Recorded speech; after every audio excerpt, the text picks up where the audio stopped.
Mkataba mkubwa wa silaha wa rais wa Marekani Donald Trump na Saudi Arabia unaweza kupunguzwa na ahadi ya Marekani kwa lengo la kuhifadhi makali ya kijeshi ya Israel. Mkataba wa kihistoria wa silaha wa dola bilioni 142 kati ya Marekani na Saudi Arabia una uwezo wa kurekebisha jinsi Mashariki ya Kati inavyoonekana kutoka kwa mtazamo wa ulinzi na kuongeza kwa kiasi kikubwa uwezo wa kijeshi wa Riyadh. Hata hivyo, imeeleza kwamba moja kati ya mambo muhimu ambayo Marekani inazingatia ni kuhakikisha kwamba katika eneo la Mashariki ya Kati Israel inapaswa kuwa na nguvu kuliko taifa lolote, na hivyo Saudi Arabia ambayo imeomba silaha nzito za hali ya juu zitaweza kuipa nguvu Saudi Arabia na kuifanya Israel kuwa chini katika masuala ya kijeshi, jambo ambalo Marekani haitokubaliana nalo.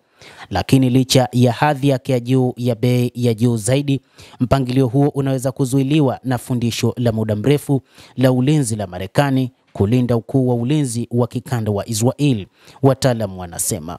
Ingawa maelezo kuhusu mpango huo bado ni mdogo, uvumi kuhusu kile kinachoweza kujumuisha umechorwa na maombi ya Saudi Arabia ya kununua ndege za kisasa za kivita za F-35. Lakini uuzaji wowote kama huo, wachambuzi wa mambo wanasema, ungeenda kinyume na ahadi ya Marekani katika ukingo wa kijeshi wa ubora wa Israel.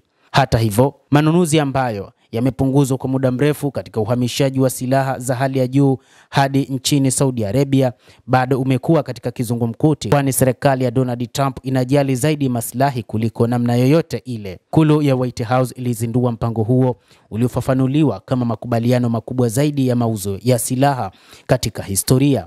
Mei 13, kulingana na ripoti za ukweli za White House, Marekani itaipatia Saudi Arabia vifaa na huduma za kisasa za kupigana vita kutoka kwa zaidi ya wakandarasi 10 wa ulinzi wa Marekani.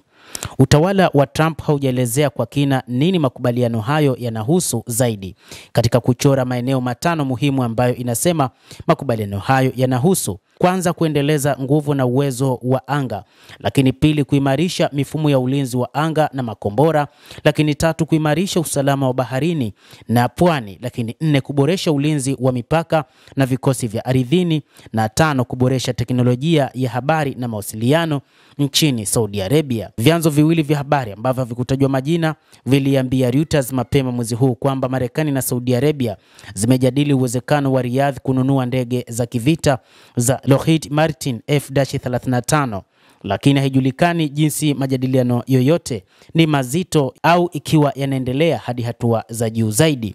Saudia kwa muda mrefu wamekuwa wakitazama ndege za F-35 wakitarajia kuwa nchi mbili Mashariki ya Kati baada ya Israel kupata ndege za hali ya juu zaidi duniani.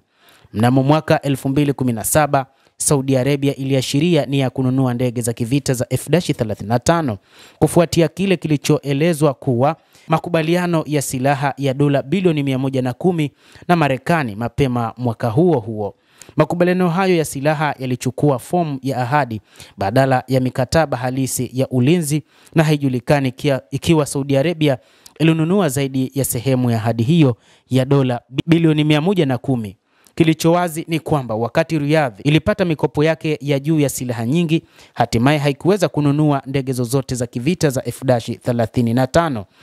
Lakini mpango uliopo ni kwamba inazihitaji ndege hizo, na kwa kutokana na hali hiyo Marekani bado ipo katika kutazama ni namna gani itaweza kubalance, kwa maana kiasi gani itaipatia silaha Saudi Arabia ili tu isiendane na kuifanya ikawa na silaha za hali ya juu kuliko hata taifa la Israel.